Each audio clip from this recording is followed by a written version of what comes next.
Hello and welcome to the ASGSR webinar series. Today's speaker is Dr. Tobias Niederwieser, who will be discussing his work as a research associate at BioServe Space Technologies, an institute within the University of Colorado Boulder. Hello everyone to this seminar. I'm Tobias Niederwieser and I'm a research associate here at BioServe Space Technologies, and I would like to tell you today a little bit of what we do on research in space and how we do these things, and maybe hopefully you can learn something, and hopefully you will fly one of our experiments with us soon. So as I said, we are BioServe Space Technologies, and we are doing research in space, and we really try to work together with industry, academia, and government to enable to have their experiments to be conducted in space, with a heavy focus on doing research in space. And so we are actually not a company. We are a center within the University of Colorado in Boulder. So I'm an employee of the University of Colorado, for example. We have been around for quite some time. We were founded in 1987. We had our first spaceflight experiment in 1991 on STS-37, so back on the space shuttle. And we have, of course, faculty and staff as our employees. But I think what sets us apart is that probably half of our workforce is actually students that go through here, both undergrad and through the grad program. And they have a research assistant job on their side so that they can get hands-on experience on flight hardware or flight or even mission operations while they're going through the bioastronautics or aerospace engineering program here at CU. And when I'm talking about research, we have quite a variety of research that we are doing. We do mainly biology, but we also do some studies, for example, in the physical or material science. And within the biology, we pretty much cover all aspects there are on biology. It starts from plant growth or algae over animal studies. You see we had jumping spiders here, for example, or ladybugs that we flew. We do a lot of mammalian cell studies, so that's human cell cultures with yeast, with bone cells or heart cells, for example, or cancer cells. And we also do a lot of microbiology. You see some protein crystal picture here in this picture. As I said, we have been around for over 30 years. Until now, we have over 75 missions that we have launched. In the beginning, it was a lot on the space shuttle, or almost exclusively on the space shuttle. And then with the ISS becoming available, it shifted to be almost exclusively on board the ISS. There was some time in between where we were also launching on Soyuz and HTV.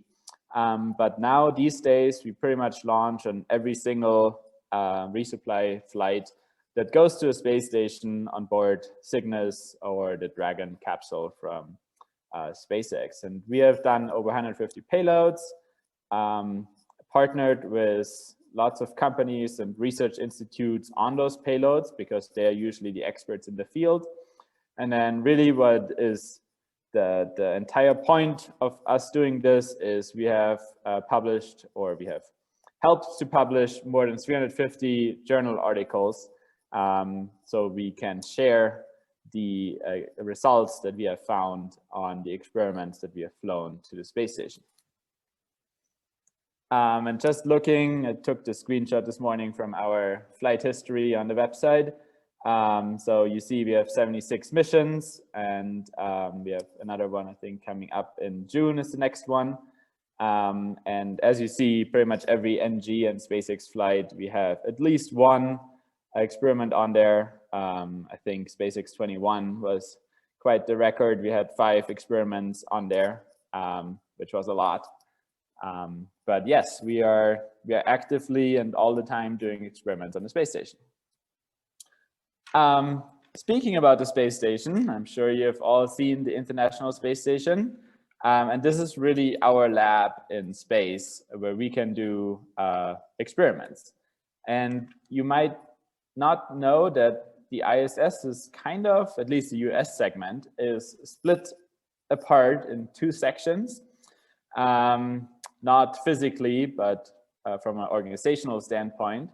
50% of the resources really are allocated to NASA research, and another 50% of the resources are allocated to the ISS National Lab, or previously called CASIS here in the US.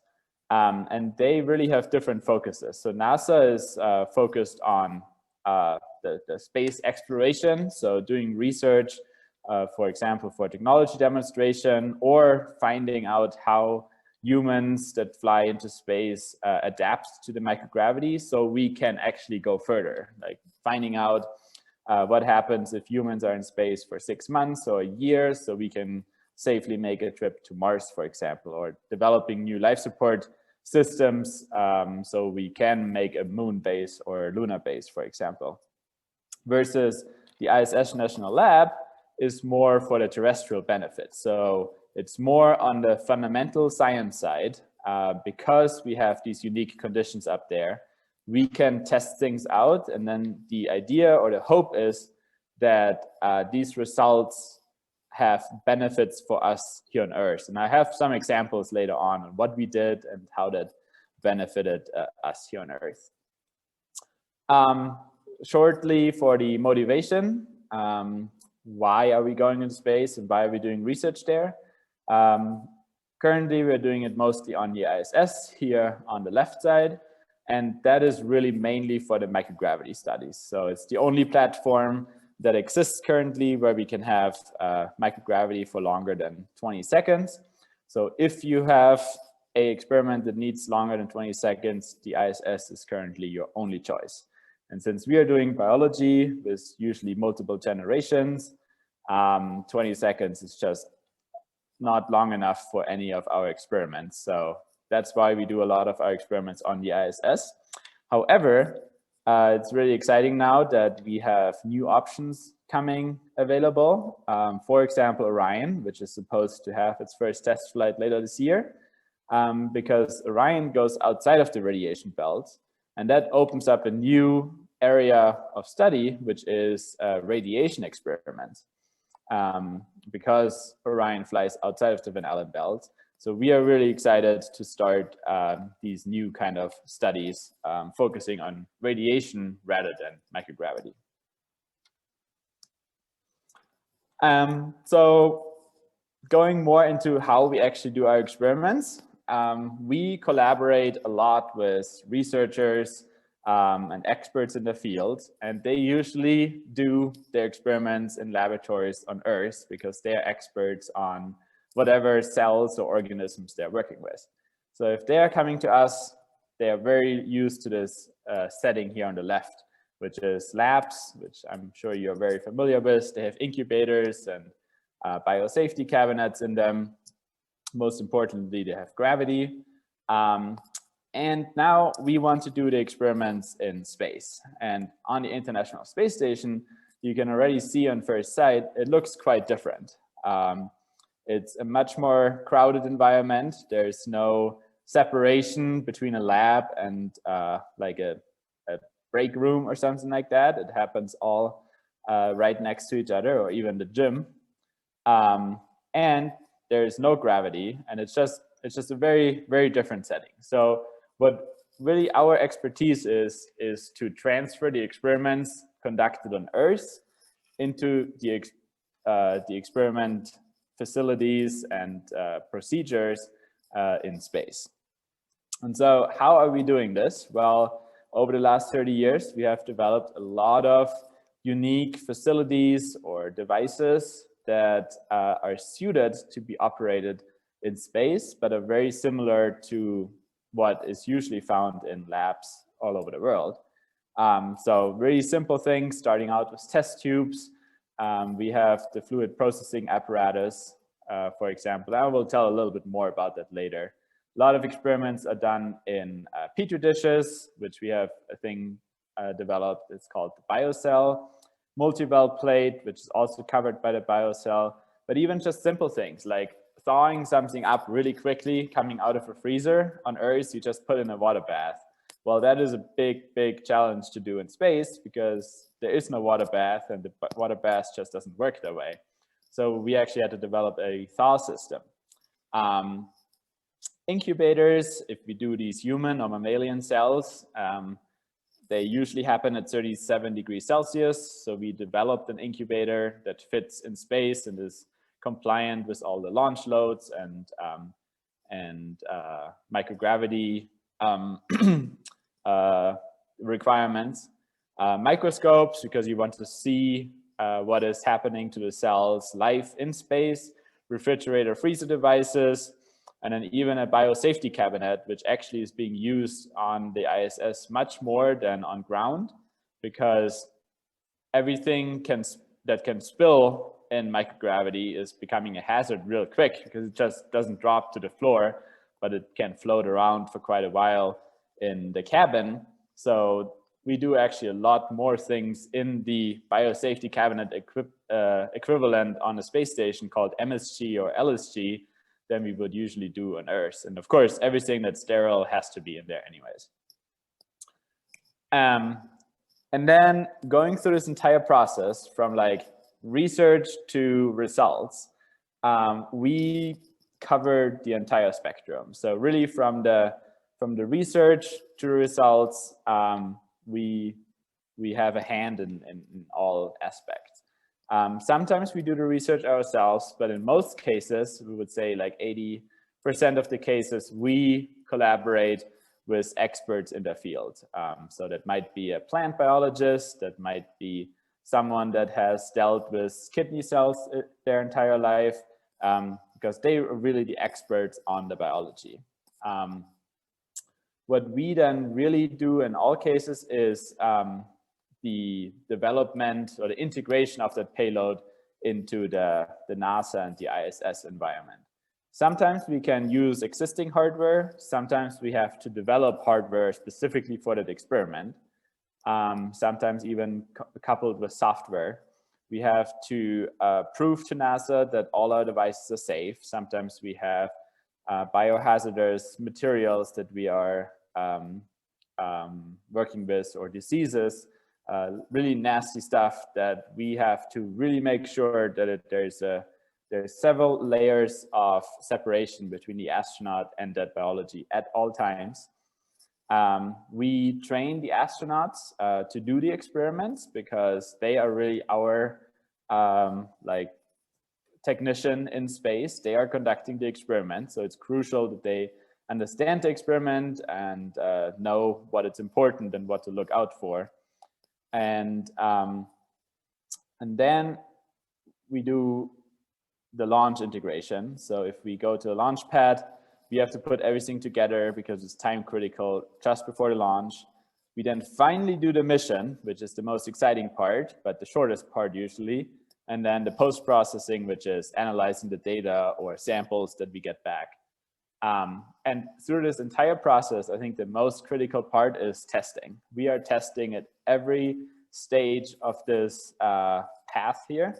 And we are testing over and over under all possible scenarios, because you really get only one mission and one chance to have it right on the space station. And so you want to like test as much as you can before that to get that right. So let's focus a little bit on this exciting part, which is the actual mission, and to understand what our limitations are and our capabilities. So starting off with the launch site processing, we are flying biology. So usually if you have a satellite or something like that, it goes to the rocket provider or the launch provider like months before the launch is happening. We can't do that with biology or with most of our biology, because it would be dead long before the rocket is even launched or lifted off from Earth. So we usually have a handover date from 24 hours before launch. And we have bacteria or organisms that are grown specifically for the launch date, because we want the bacteria to be in a certain state when they arrive on the space station. So we are working very closely together with the researcher who is usually growing these cells or whatever it is. And then really the week before launch, we put everything together in the configuration that we needed, and everything is sterile and double checked and analyzed, of course. And 24 hours before launch, we usually hand it over to NASA to be put into the rocket. And so this is a very stressful time because, as you can imagine, the rocket has usually a 1-second launch window. So if you don't make that 24-hour handover, you're not on the rocket. So everything needs to be done to be exactly ready 24 hours before launch with your biology.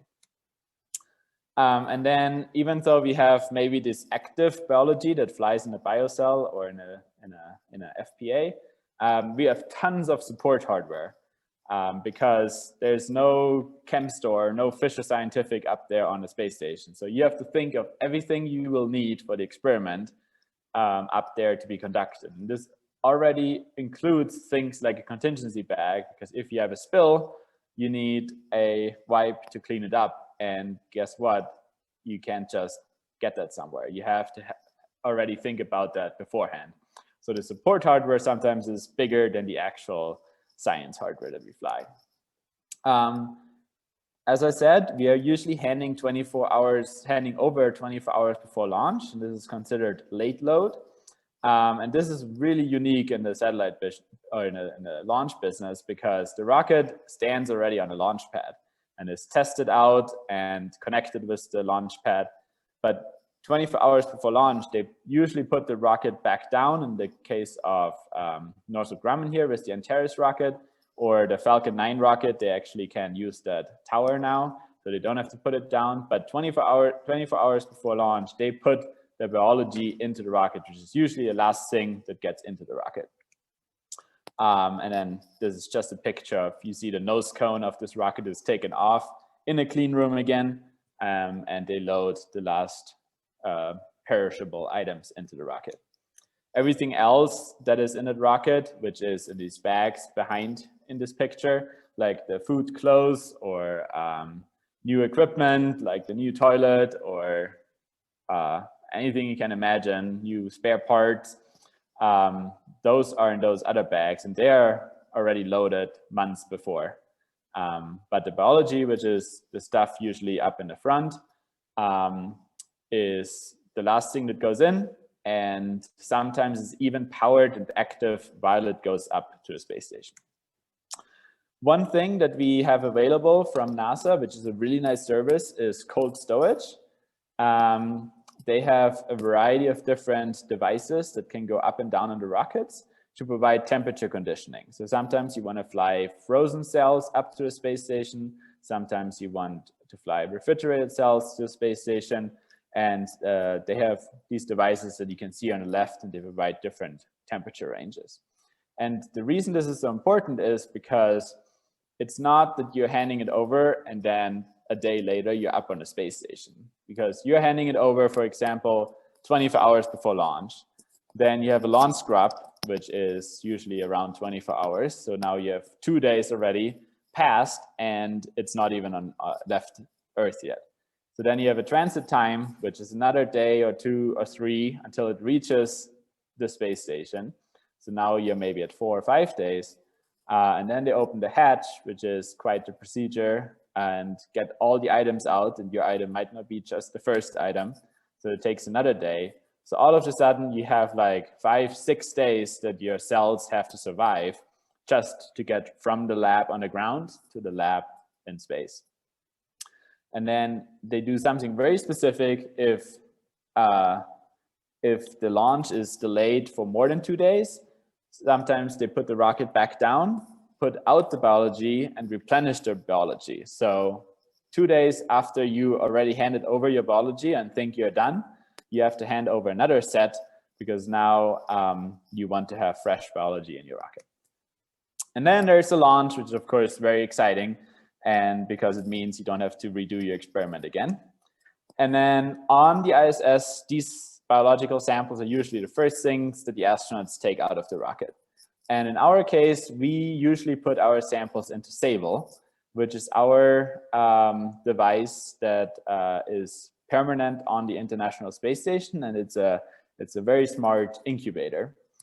And I have a slide specifically for that here. We have 3 units on the ISS for SABL, and they can do temperature control anywhere from -5 degrees Celsius to 43 degrees Celsius. So they can cool, they can freeze, but they can also warm up.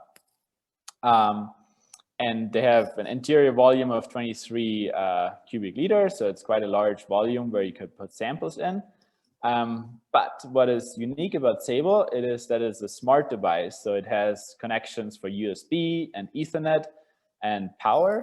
So you can put experiments in there or that have sensors, or that can actuate automatically, or that can make pictures or analysis of your samples.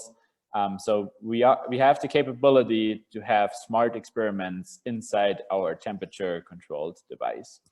And they have been up there since 2015. So we have now 5 or 6 years of continuous operations on those 3 devices, and they're pretty much full each time we launch a new vehicle arrives at the ISS. We max out on the capacity of these units. There's also a couple of inserts we can put into SABL.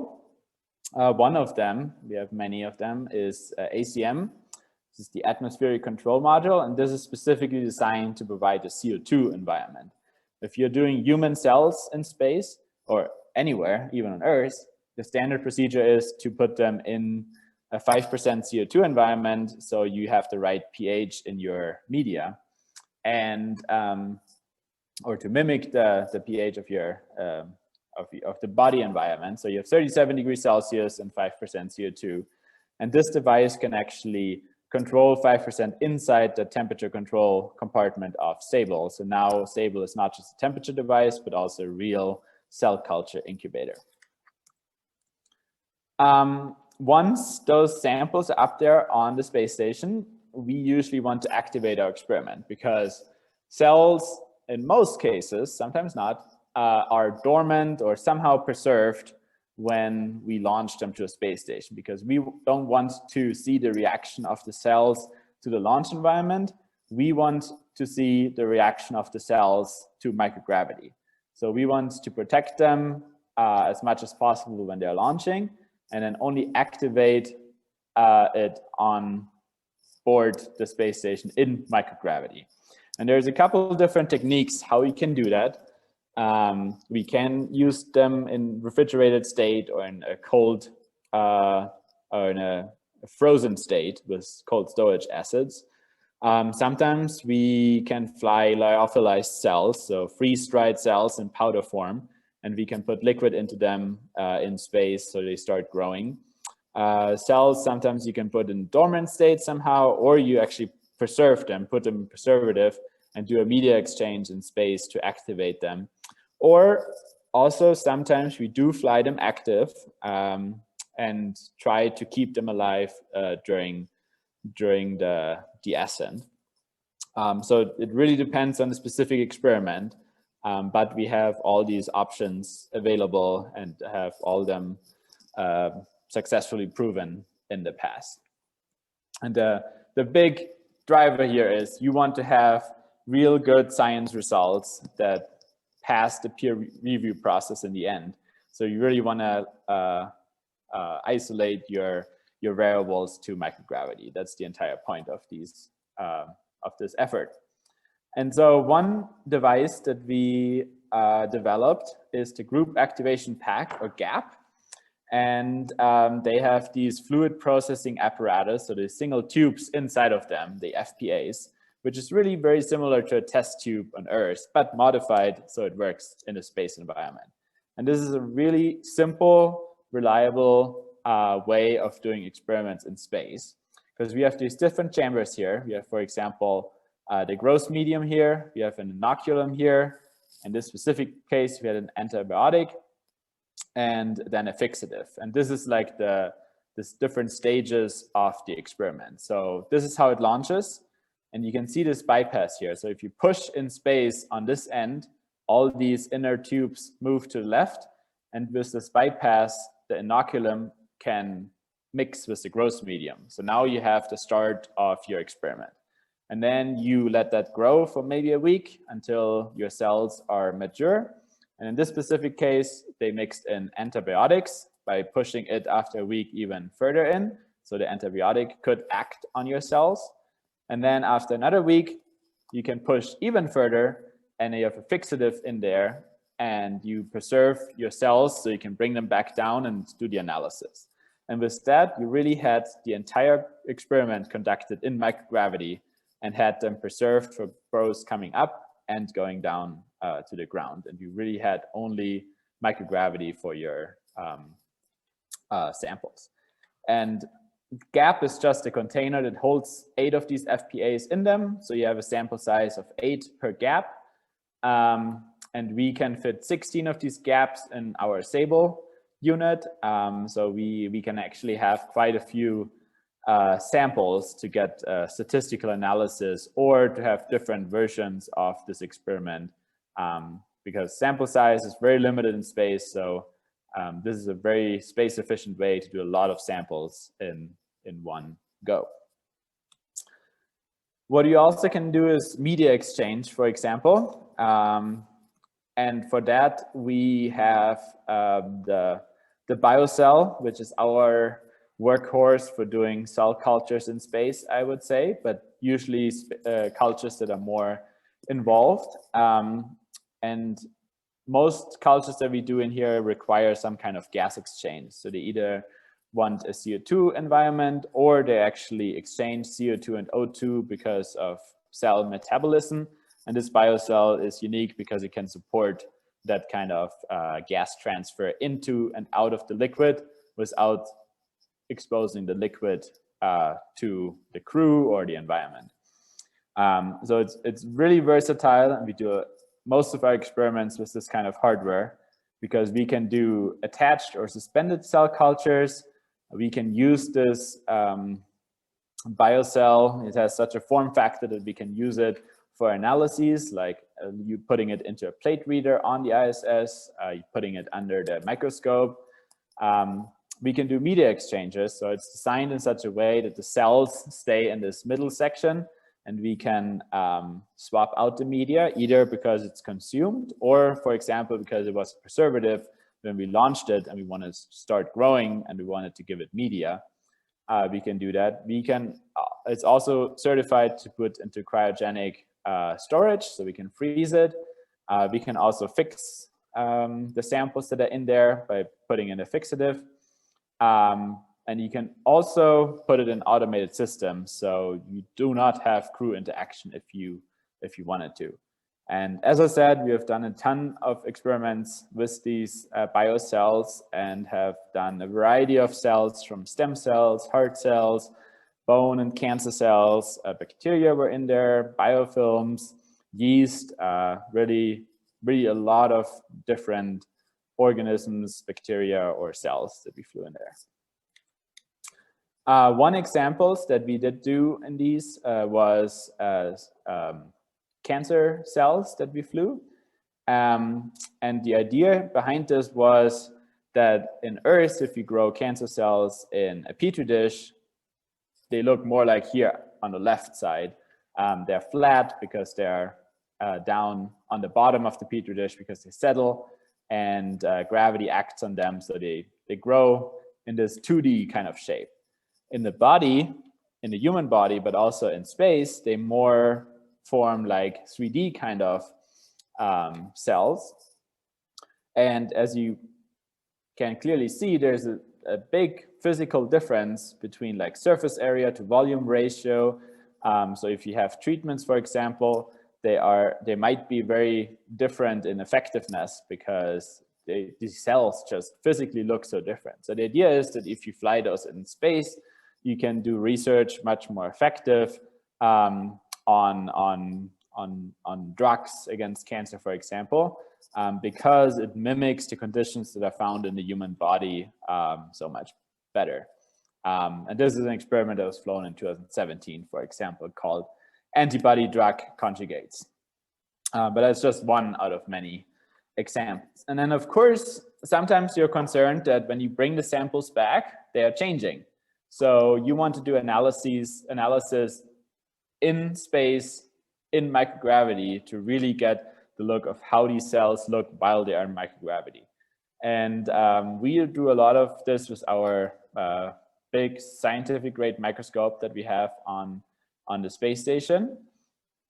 And some pictures that we do with this microscope, it supports fluorescent microscopy, for example, as well, are shown here in this picture. One payload that we just did a couple days ago is micro-16 in the upper left, where we were looking at worms, on how strong these worms are when they are in microgravity. And there's actually these pillars here on this plate, and we take videos of these worms moving around in space, and the PI has a software that can detect how far these pillars that are somewhat flexible deflect in microgravity, and with that you can see how strong the worm is. And then they're looking into the differences if these worms are stronger or weaker in space than on Earth. And again, this just happened a couple of days ago. But we have flown other things before, heart cells, for example. So we had actively beating heart cells in our BioCells and under the microscope that you could see contract and go back out from 2016. And a lot of protein crystals studies that also we did a couple weeks ago on this last flight, for example, where the structure of the proteins are different in a microgravity environment than a gravity environment. And so there's a lot of analyses on these pictures being done, just how different the proteins look in space. And of course, this all happens on the space station, but all of us, the PI, but also us as the hardware developers, are not on a space station.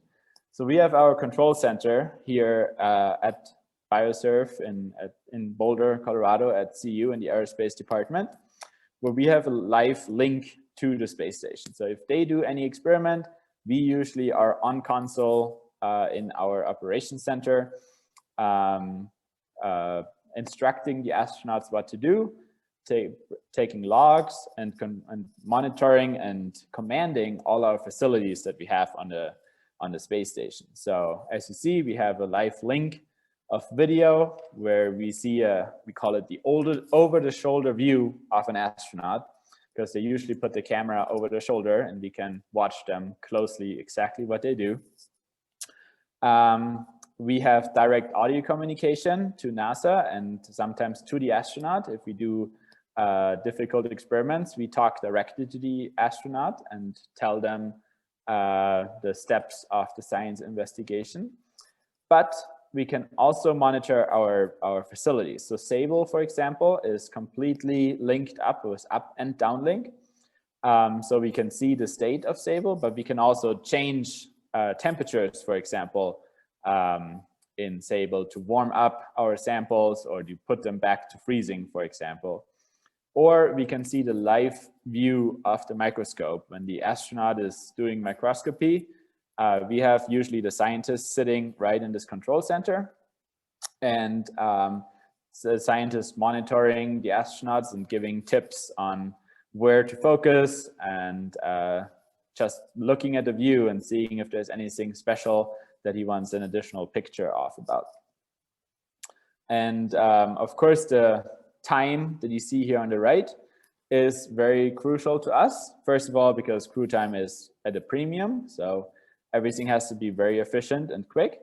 But then we also have our LOS periods. So we don't have a continuous link to a space station. Every couple of, I don't know, maybe every 40 minutes or so, we have a 20-second loss of signal, for example, where we can't talk and can't communicate with the space station. But the other thing is the ISS operates on GMT time. So usually when we do operations, it's in the middle of the night here in Boulder, Colorado, because we are 8 hours or 6 hours away from GMT. So usually our work days when we do operations is like from 2 a.m. to noon or something in that regard.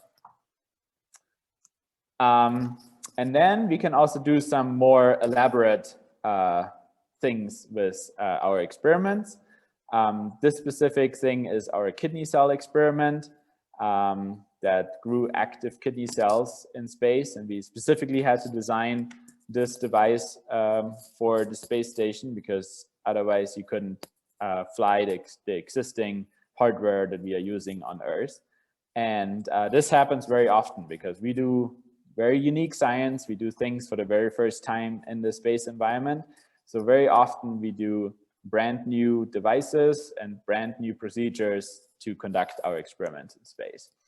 And diving a little bit more into this kidney cell experiment, there are these chips, these microfluidic chips that are used now for a lot of different investigations.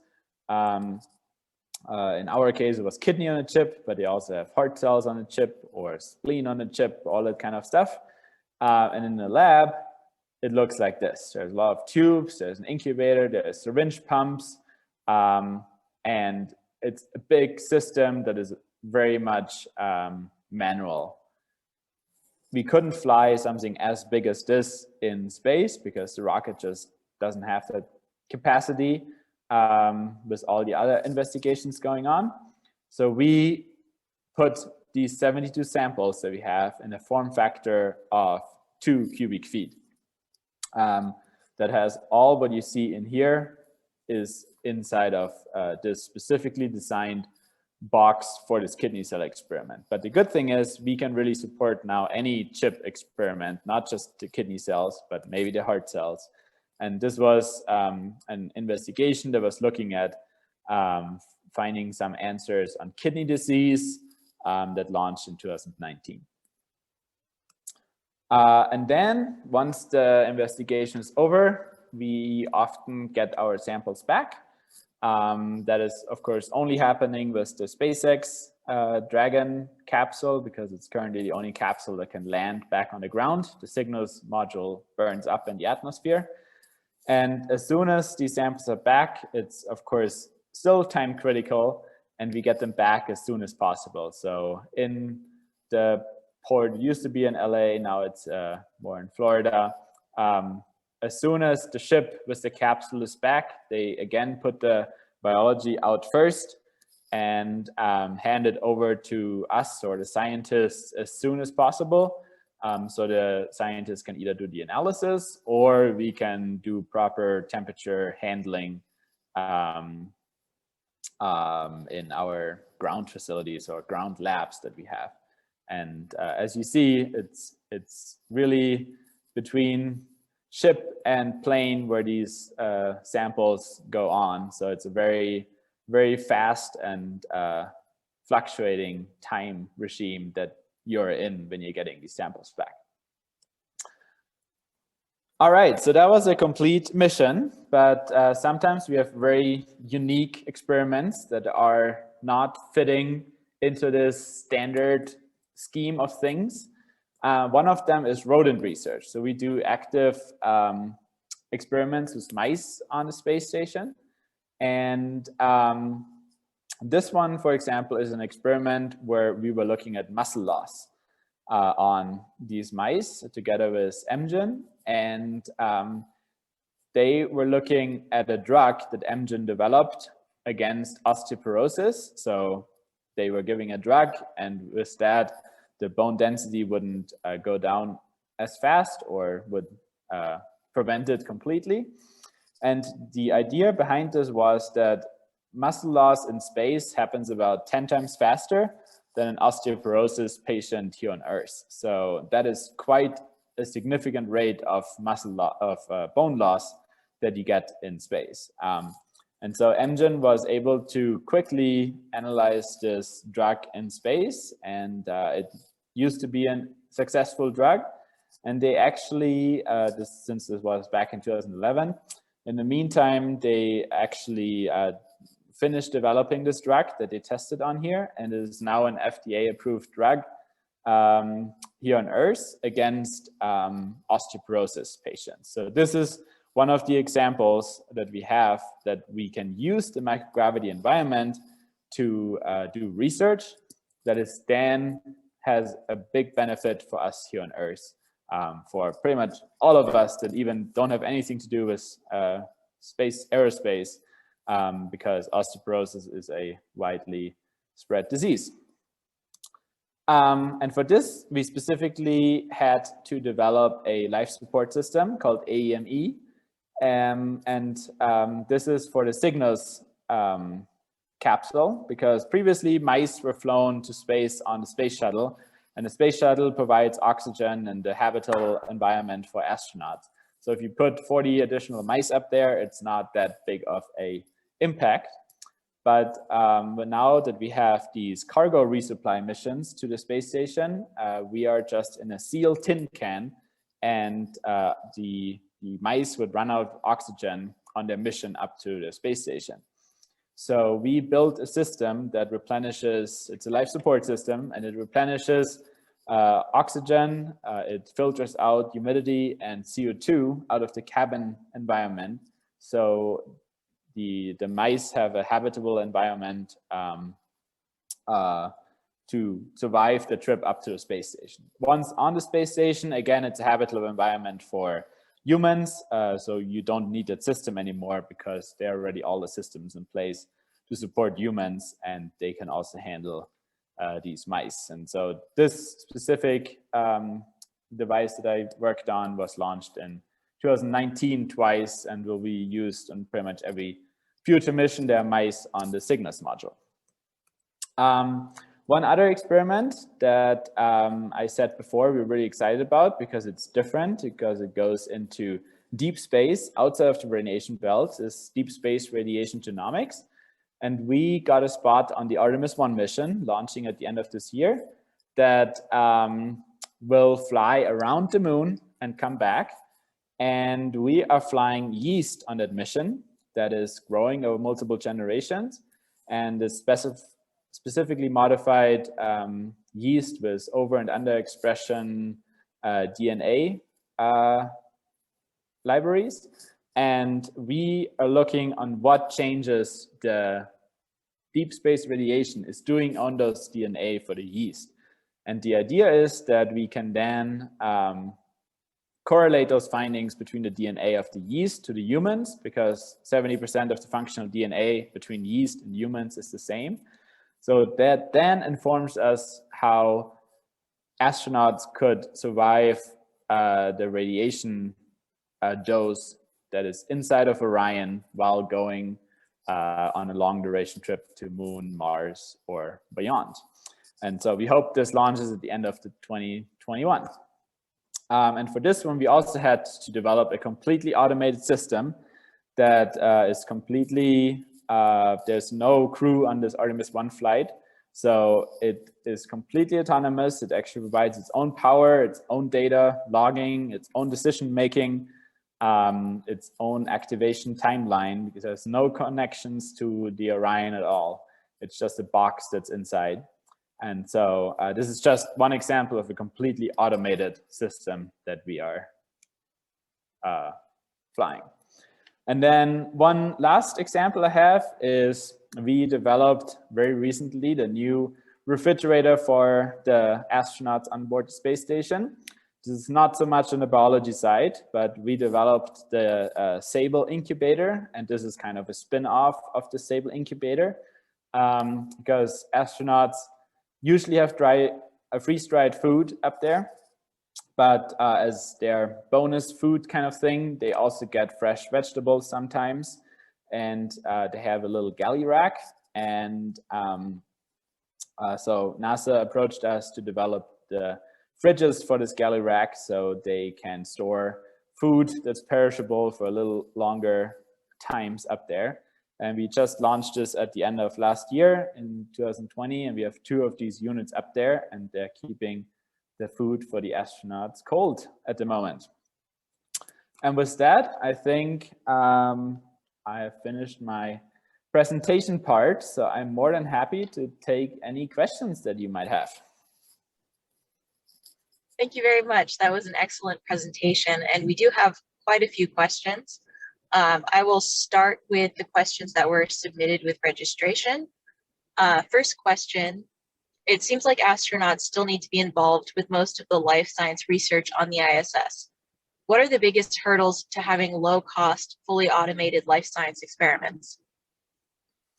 Yeah, that is a really, really good question. As you saw, rightfully so, most of our experiments on the space station are astronaut tended and not automated. And but we are doing both. As you saw, the plasma experiment is a fully automated experiment. So we are doing both. And we started out with actually a lot of automated experiments in the 90s with the space shuttle. And it really depends on the capabilities you have available. On the ISS, you do have humans, so you can take use of the crew time that is up there. And I think the biggest reason that we are doing it more on the non-automated side is just flexibility. If you're looking at labs on Earth, most of the research is done manually as well, because you do it once, and building an automated system is just very challenging, and you have to take safety and all eventualities into mind, which is difficult to do in an automated system. So with humans, we just have much more flexibility. We can change the timing, we can change the operation in real time, because sometimes, you know, the rocket launch gets delayed. There's some temperature excursion sometimes because devices don't quite fully function on the way up and down. So there's a lot of things that go slightly off from your ideal. And so we just have a big advantage of having the astronauts up there. Sometimes they're even scientists and can look for things that you didn't imagine. So we are not producing anything where we know the results already. We are doing things usually for the very first time. So we are interested to see what is happening. That's the entire reason we are doing this, to like find new discoveries. And so doing this in an automated way is possible, but very tricky. And we have the luxury of having crew time on the ISS. And while we have that, we take that because it just gives us more flexibility and more success in a particular mission. Thank you. Next question. Over the complete life cycle of a payload, how does mission risk evolve? In what phase is there the greatest risk of mission failure? Yes, so we try to minimize risk where we can.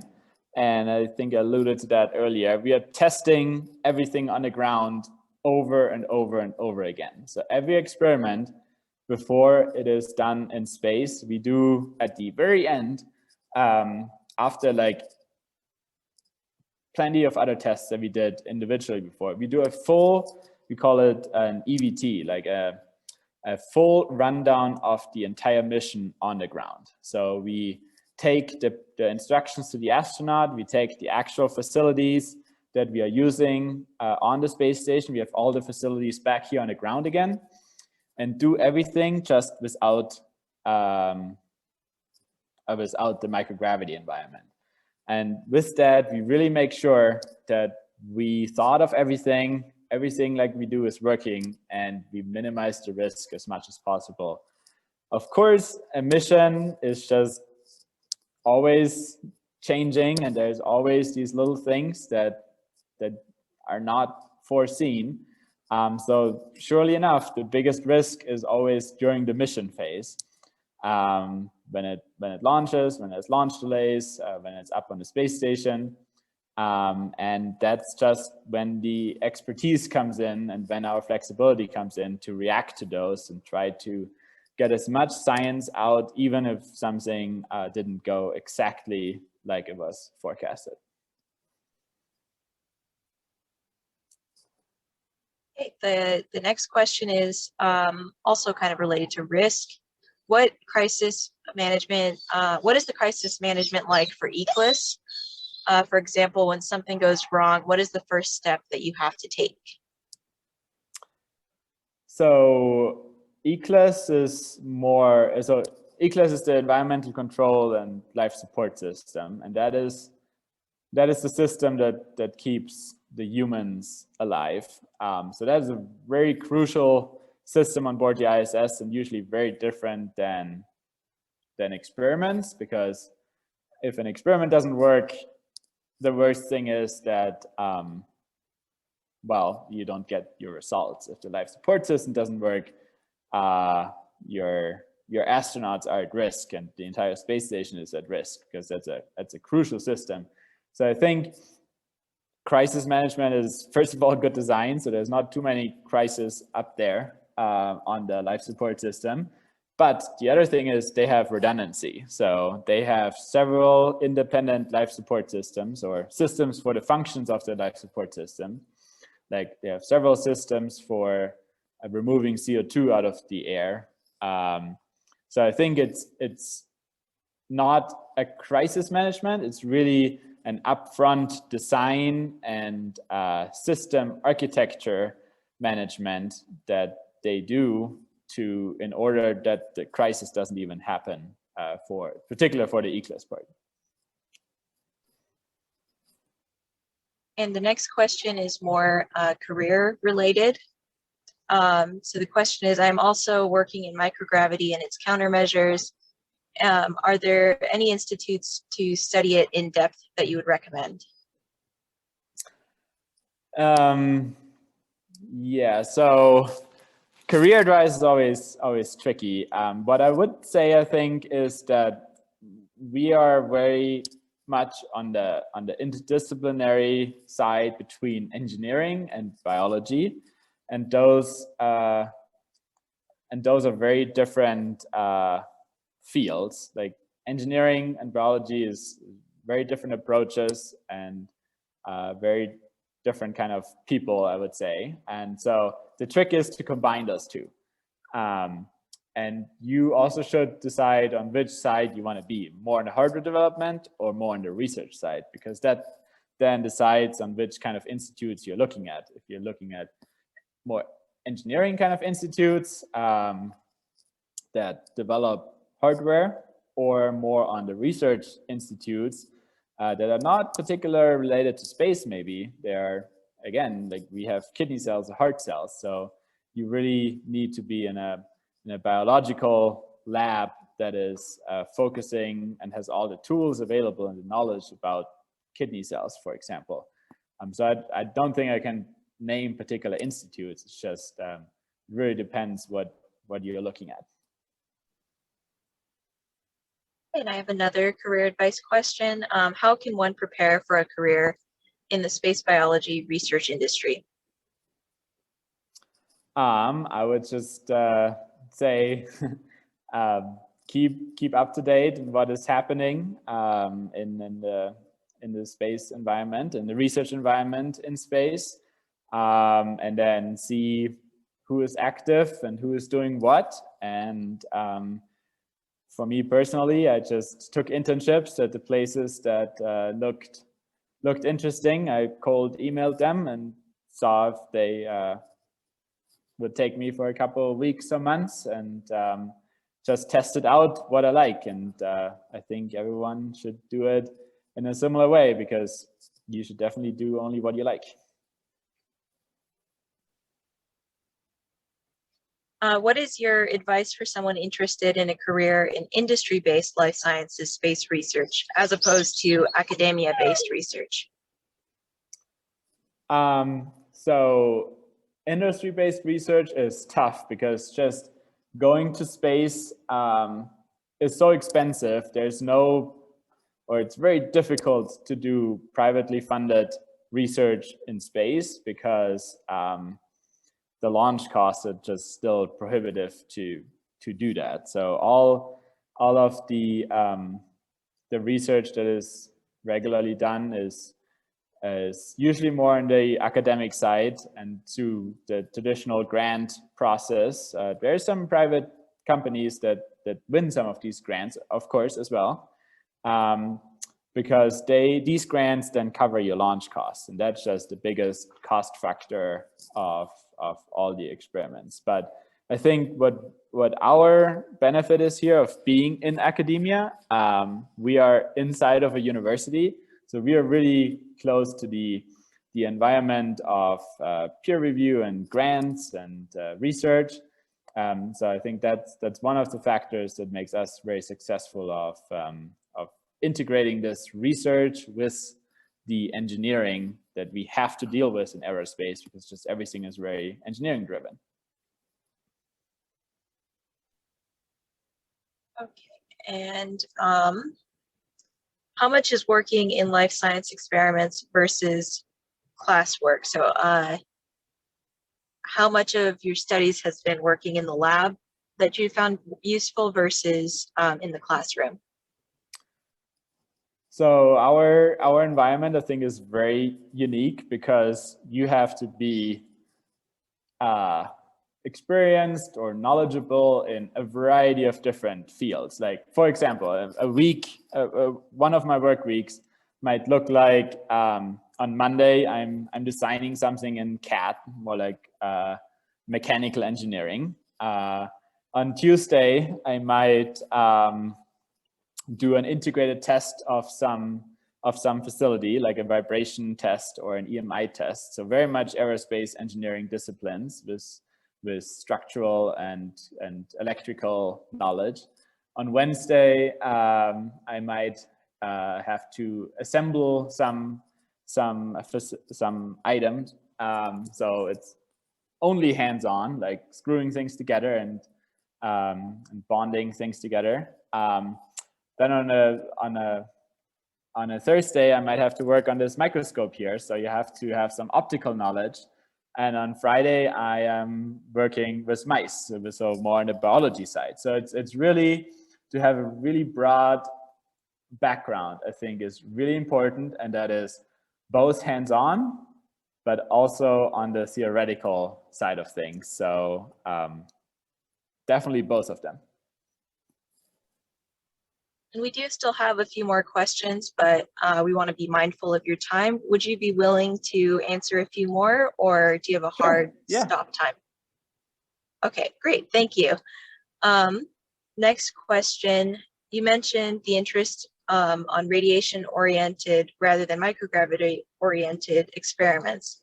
How do you account for the variability of the radiation environment during the experiment and experimental design and operation? Yes, very good question, because radiation obviously changes with solar maximum, minimums, and storms and weather and space weather.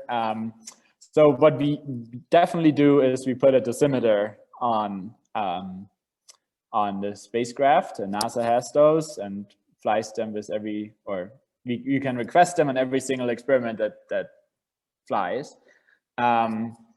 And then you at least know what either the overall dose of radiation was, they have different kinds of devices, or actually one that gives you a time course of what the radiation was.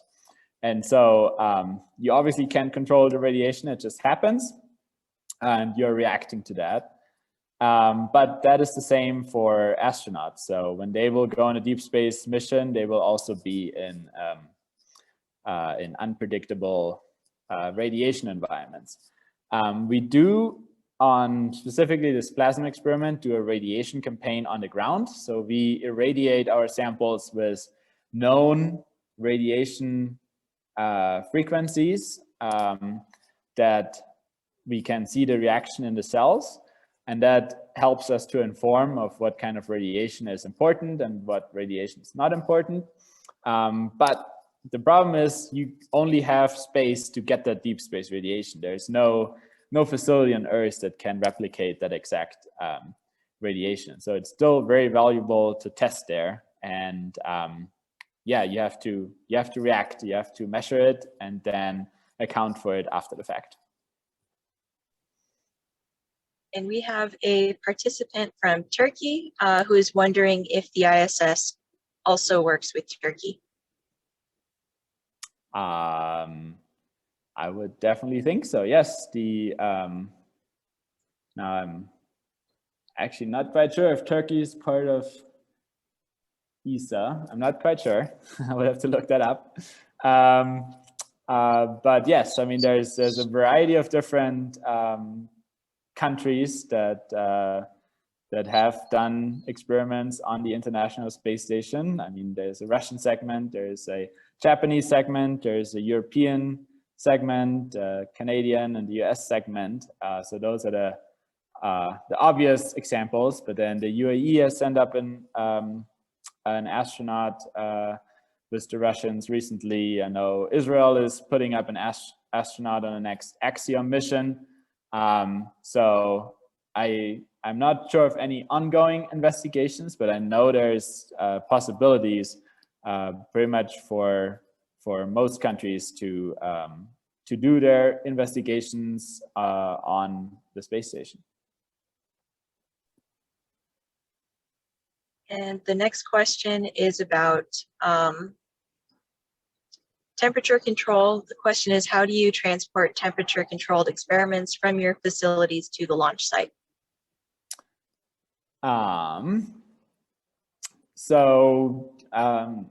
You really depends on what kind of temperatures you're looking at. There's some elaborate devices or even logistics services available that you can use, but usually you have them frozen, and you can do that with dry ice and bring them down to a launch site, and then you have a frozen transport at dry ice, and then over there is actually where you start. We have labs at the launch sites, and we use those labs to really sometimes grow our samples in the labs right next to the launch pad, more or less, to take out that variable of transporting them at temperature conditioned devices. I think this will be our last question. How does one who is outside of the University of Colorado or even outside of the US go about making use of the BioServe platform for their experiments in space? I would definitely say contact us. If you Google BioServe Space Technologies, you will get to our website with plenty of emails or contact forms where you can reach us, or you can find me on LinkedIn, or my email address is my first dot my last name @colorado.edu. And usually how these investigations work is most of them are sponsored by CASES, which is now called the ISS National Lab. And they specifically have pretty much in all grants, they have the funding for the PI, and then the funding for the implementation partner is their wording for services like us. And usually we already work together with the PI when writing the proposal, because the experiments have to be done in a certain way to be successful on the ISS, and that's where our expertise comes in. So contacting us if there's an open solicitation, and then we can give you information or proofread your proposal, and offer which facilities are best suited for you to conduct your experiment, and then you can incorporate that into your proposal. Or if it's not the standard proposal route, then again, just contacting us, and we are always happy to talk. And we are just way too excited about space, so we are usually way too happy to talk about something that goes up to space, especially if it's research focused. Well, thank you very much for that excellent presentation. It was very informative, and it was great to hear your insights and to see examples of these types of experiments. So we really appreciate your time. Yeah, thank you so much for having me, and yeah, thanks. And thank you everyone who's attended this talk. If you'd like to attend more webinars in this style, you could subscribe to our newsletter or contact us at ASGSR and visit the students page. Thank you, everyone.